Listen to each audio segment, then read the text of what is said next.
Hey there, Aquarius. This is Seven Scorpion Tarot, and I want to welcome you to tonight's reading. So, tonight, the only thing I was seeing in your sign tonight was Pluto. Pluto is the only thing I'm seeing. And I do want to apologize in advance if I'm a little bit sniffly. I did go ahead and get that septum ring for my birthday, and it hurts too much to blow my nose right now. So I typically, try to clear things out before I start a reading because I tend to be a little bit on the sniffly side. That's not happening today, so just going to apologize in advance. But so the only thing again that I was seeing was Pluto in Aquarius, and just the vibe that I'm getting, it's giving the Hierophant in reverse. That is just the sense that I'm feeling right now.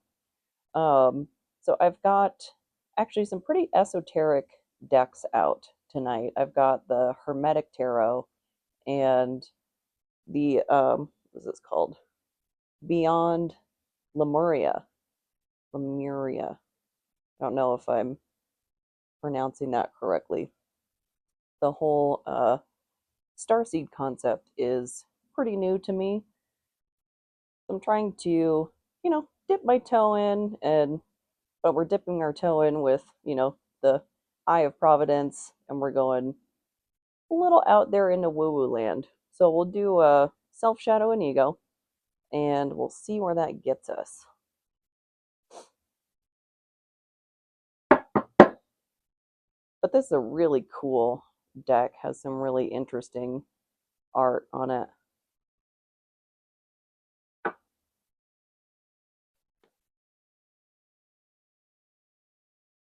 And I've seen so many different things about star seeds and yeah, just barely dipping my toe into that. And from what I've watched, Lemuria, that's the one that I identified with the most, the one that seemed to resonate the most closely with, I don't know, just like clicked the most for me. But let's see, let's get a card for the self. But that feels very Aquarian, kind of exploring newer concepts, at least like newer to me, and stretching the boundaries of, things that previously I would have just like turned my nose up at. And, getting deeper into symbols and symbolism and things like that. And there definitely was a time where that was way too far into woo woo land that it was pretty off putting for me. And I'm still at this point in my journey stretching myself, but that's good. And I like to just engage with things openly just to see what happens. Like when I had first started exploring with tarot, I went into it with that open mind of maybe I am channeling, maybe I am communing, or I'm just playing with some cool cards. Just kind of opening myself up to the possibilities, including, what I do or don't agree with.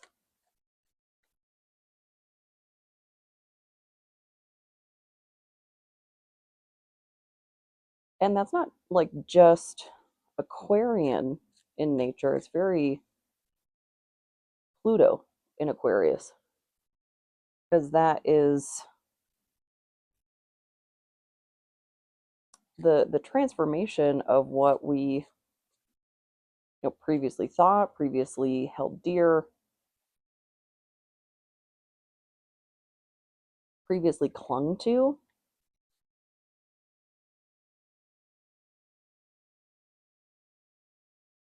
I think that's why it's giving that Hierophant in reverse vibe of taking these systems and nope, it didn't flip. I'm not taking that. But taking these systems that I'd previously just held steadfast and flipping them on side their head. Just going, what is out there in this big old world that maybe I really don't know any better. Four of Pentacles in reverse. The Lord of Earthly Power. So in the Rider-Waite, this is typically someone who's like clinging onto their four pentacles, like holding onto them very tightly. And this being reversed, I think it's reinforcing that Pluto and Aquarius theme of letting go, of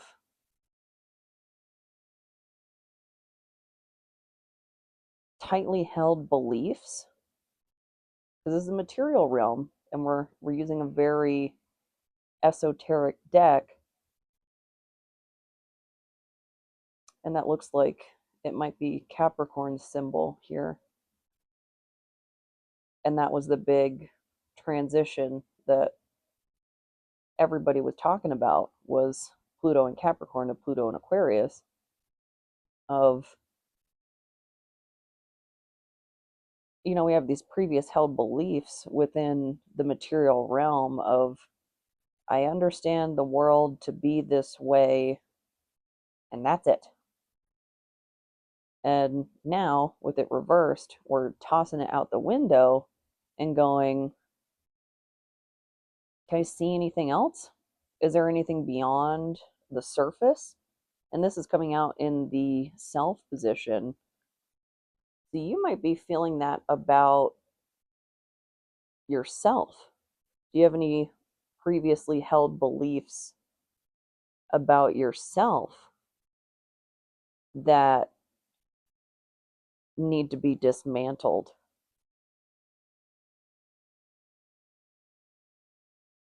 Or at least like a more flexible approach. Like you don't necessarily need to, what's that phrase? Throw the baby out with the bathwater? I don't know if that's the right phrase. Kind of a weird phrase anyway. Uh,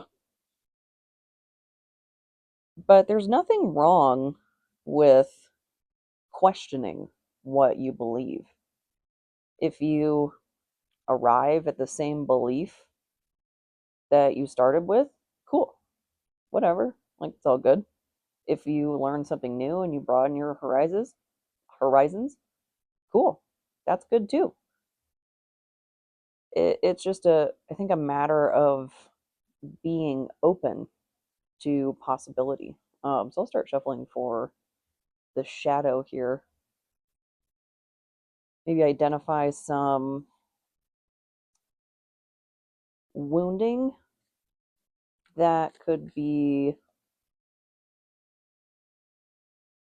getting in the way of that flexibility or us letting go of previously held beliefs. Because I think I saw a quote, I think it was today. Your nervous system will choose a familiar hell over an unfamiliar heaven every single time. And so there's all that work you have to do, whatever that looks like for you in your situation, uh, in healing the nervous system. I'm a big proponent of therapy and support group as well, because they have different experiences than you in that group setting while also being in the same club. So you can expand your horizons just within that safe environment, within your demographic.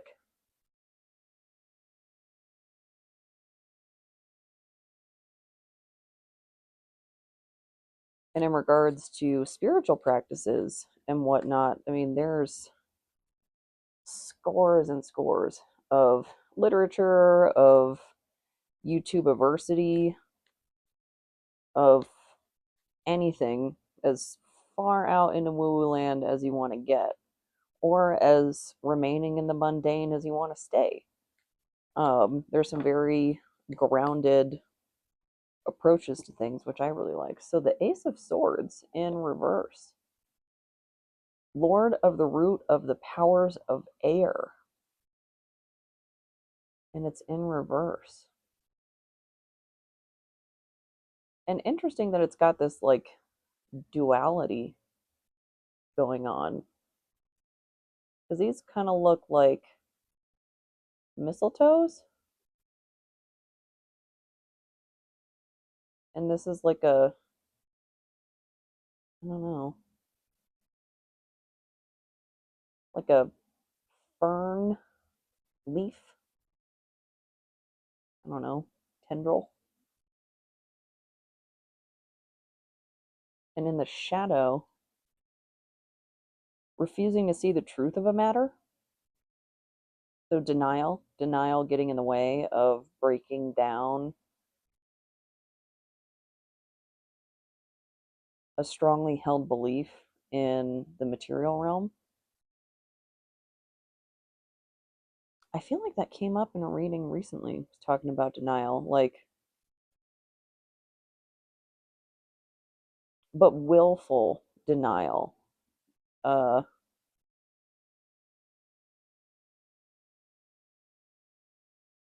what reading was that? I don't remember. I think I was talking about like instances where I have had to stay in denial, conscious denial, that's the phrase I was looking for, to gain some space from the situation, like absorb the shock, let the dust settle a little bit before I can really approach that situation. Uh, Conscious denial is one thing, and once you're aware of it, like then you can go up to bat with it. But if it's unconscious denial and in the shadow, so it might very well be unconscious, that's going to be a little tougher.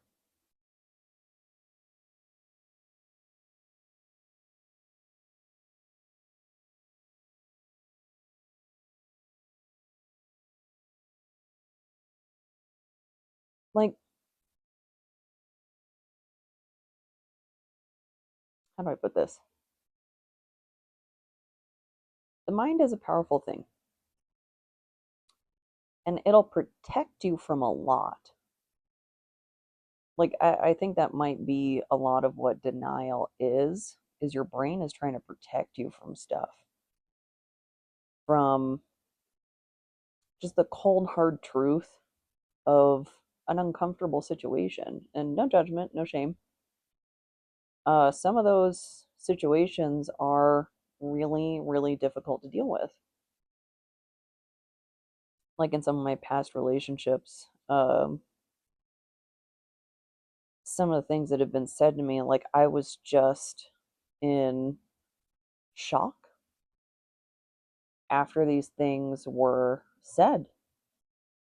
Uh, and it was really, really glaring at the time.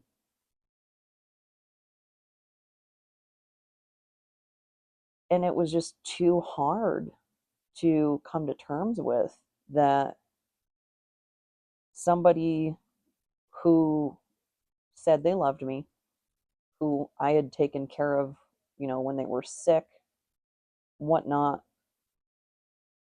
could say and do these things, uh, could act so heartlessly, could be so cruel.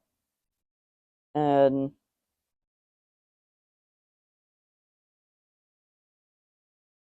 that's not like,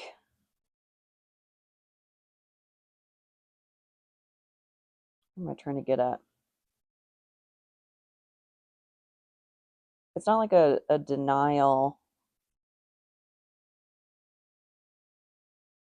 about yourself, about like a character flaw that you're unwilling to face. I'm more referencing that your shadow has like swept something away from maybe your conscious awareness to protect you. And that's just your brain doing what it does. I'm gonna start shuffling for the ego. Because at that point that's trauma. That's your nervous system has reached a point of something it cannot cope with. Like I think um these like trying to define if someone can only be traumatized if they've gone through X, Y, or Z event.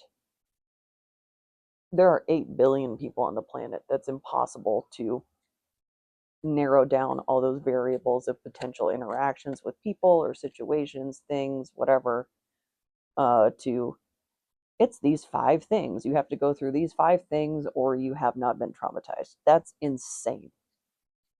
And I'm gonna put my tinfoil hat on and say maybe, just maybe, the folks writing the book,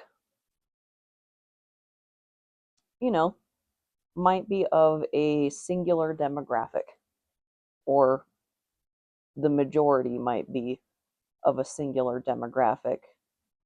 And that demographic has a tendency to be the perpetrator. That's all I'm saying. My little soapbox. But we got the Four of Cups, also in reverse, all 3 reversed. Lord of Blended Pleasure. So the Apathy card in reverse.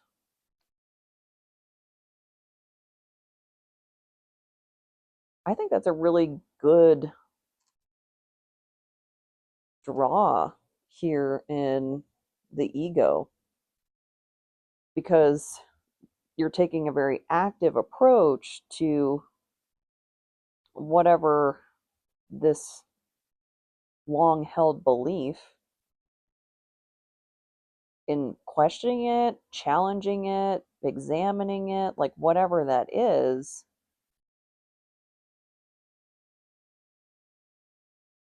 And that demonstrates a love of self to me.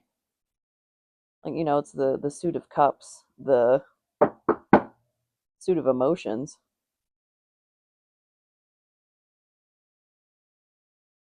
If you're willing to question what's going on in your life, how you're being treated. Hey kitten, good morning. Um, that is a love of self, that you are at least willing to ask the question of what's up? What's going on? So we'll get an oracle card for some underlying energy here.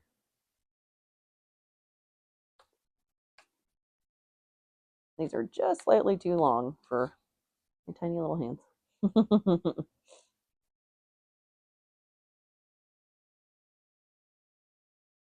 Let's see. Are you going to come up on the table? Come join us? Here we go. Welcome. Welcome, welcome. She's been joining us a lot recently. Maybe she's got something to say. High heart chakra. That seems like you. Pardon me. And I love the art in these cards. Oh, look, little hummingbirds. And my understanding, and the little subtext here says ecstatic bliss. But my understanding of the higher heart chakra is that, like what we see on like the diagram with 7 listed out. What you doing? Oh, well, thank you. But with the 7 listed out, the heart chakra is typically green. The higher level of the heart chakra is pink. So this has a lot of those colors in the card here. You're getting close to the fire. Can we? Okay, let's move along. There we go. This is very swirly, like 2 of Cups energy. And maybe it's the 2 hummingbirds that are giving me that connection here. And that's the love of self that we had been talking about a little bit there. And these look like lotus flowers. So something blooming in adverse environments or adverse conditions. Like through strife, there was salvation. Let's see, number 6.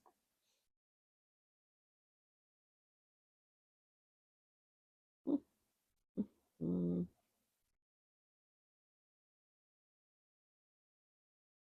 get there eventually. High heart chakra. Divine love, selflessness, spiritual compassion, oneness through heart centered bliss, healing, gratitude, giving love, dharma, patience, and joy. This card taps into the blissful oneness we feel as we drop away our edges and protective containers. This is the place where we feel held and seen enough to flow into oneness, where the eternal part of me meets the eternal part of you. This is the selfless state where our higher selves commune for illuminated perspective on how we share, gift, and lift others into our joyful overflow. Restore. Consider your life purpose by exploring what allows you to give in joy. Themes. The ways you can bring joy to yourself and others. Healing position. The thymus gland behind your sternum, a little bit above the heart, and color wash iridescent pink. I'll have to look into the thymus gland. I don't even know what that is or what it does. But the practice of gratitude, the attitude of gratitude, that's always a positive direction to shift the mind. Well, and I don't want to speak in absolutes because there's also the possibility of spiritual bypassing.